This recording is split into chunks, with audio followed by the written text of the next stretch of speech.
Gerbang logika. Nah, ini teman-teman serunya gerbang logika. Di sini saya ada ilmu baru lagi nih.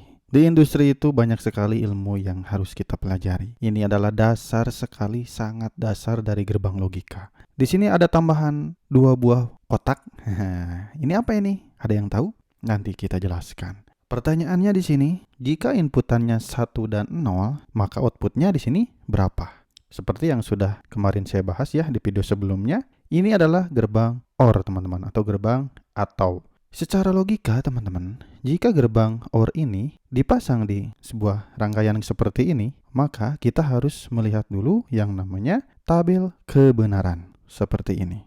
Kita kesampingkan dulu yang ini, kita akan bahas dulu sisi gerbang OR. Gerbang OR ini tabel kebenarannya, jika inputannya 2 ini 00, maka hasilnya 0. Jika inputannya 01, maka keluarannya outputnya 1. Jika inputannya 10, maka outputnya 1. Dan jika inputannya 1 dan 1, maka keluarannya adalah 1. Nah, secara logika, gerbang logika yang OR ini, maka hasilnya itu adalah 1 teman-teman. Seperti ini. Karena apa? Karena gerbangnya adalah OR. Maka jika inputannya salah satu di sini 1, maka outputnya akan 1. Karena ini adalah 1 dan 0. 1 dan 0 ini yang mana? Yang ini nih. 1 dan 0. Berarti outputnya 1. Jadi teman-teman pelajari tabel kebenarannya. Bagaimana jika yang bawah 1, yang atas 0? Berarti di sini nih 0, 1. Keluarnya tetap 1. Kalau 1, 1 ya 1 juga. Karena tabel kebenarannya adalah 1.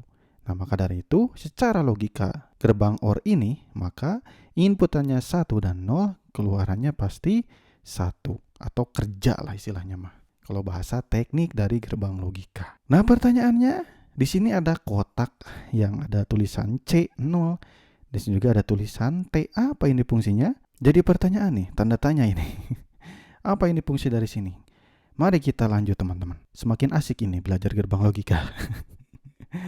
Jadi apa itu C dan T ini? Kita next di sini lihat.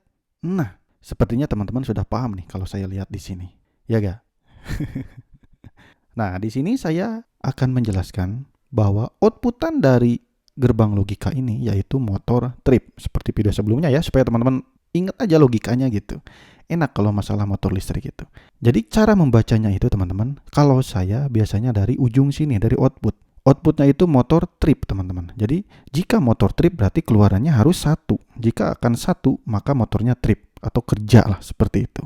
Maka dari itu di sini jika temperatur high maka motor akan trip. Ini temperatur motor ya, entah itu bearingnya, entah itu stator atau rotornya, terserah. Yang penting jika temperaturnya motornya high maka motornya akan trip.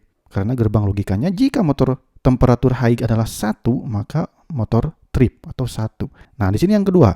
Jika motornya overload atau bernilai 1, maka nanti outputnya akan 1 sehingga motornya akan trip atau kerja. Jika overloadnya ini tidak overload atau 0, maka ya tidak akan trip. Jadi salah satu aja di sini temperatur high ataupun overload, maka ini motornya akan trip atau akan 1. Nah, di sini teman-teman, ini apa ini? Nah, di industri itu biasanya ada waktu atau timer. Jadi yang C ini adalah derajat Celcius ya. Yang T ini adalah timer. Saya mudahkan logonya seperti ini. Sebenarnya beda-beda logo tiap industri. Atau simbol lah, bukan logo, simbol. Simbolnya seperti ini. Jika teman-teman menemukan seperti ini atau T tulisannya, berarti ini adalah timer atau waktunya. Di sini derajatnya atau C. Nah, kita main logika nih. Logika kita harus pintar karena kita cowok. Cowok kan mainnya logika.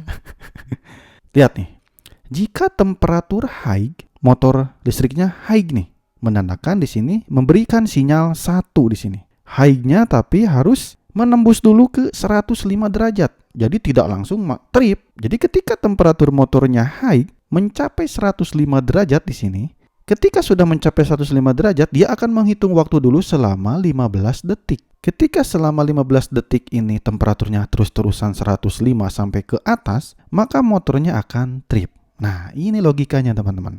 Jadi temperatur high gitu dibatasin dulu sampai 105. Jika sudah 105 terus-menerus selama 15 detik, maka nanti motornya akan trip atau bernilai 1 di outputnya. Maka dari itu, fungsi dari C dan T ini adalah untuk membatasi dulu untuk temperaturnya. Walaupun di sini gerbang OR, temperatur high-nya 1, ini belum tentu 1 dulu teman-teman. Kenapa? Karena di sini dibatasin dulu di logiknya atau di logikanya itu harus mencapai 105 dulu. Jadi temperatur high bernilai 1, temperaturnya mencapai 105 derajat. Setelah 105 derajat terus-menerus mencapai 15 detik atau selama 15 detik, maka nanti outputnya akan bernilai 1 atau motornya akan trip. Nah, ini teman-teman, kebanyakan di industri. Walaupun teman-teman tahu gerbang OR, tapi harus paham dulu bagaimana logika yang ada di sini. Ini baru secuil atau baru kukunya saja gitu untuk pembahasan tentang motor trip. Banyak sekali inputannya kalau di industri. Silakan teman-teman tambah lagi apa di sininya, lanjut lagi lah. Lihat aja di gerbang logika di industri teman-teman. Nah, jadi itu teman-teman untuk penjelasan kali ini. Kalau yang pusing silahkan bertanya. Kalau yang tidak pusing, alhamdulillah. Berarti saya sukses mengajarinya. Bukan mengajari, mengasih ilmunya gitu. Oke, mudah-mudahan paham teman-teman dengan apa yang saya jelaskan. Terima kasih, ditunggu untuk video saya yang selanjutnya.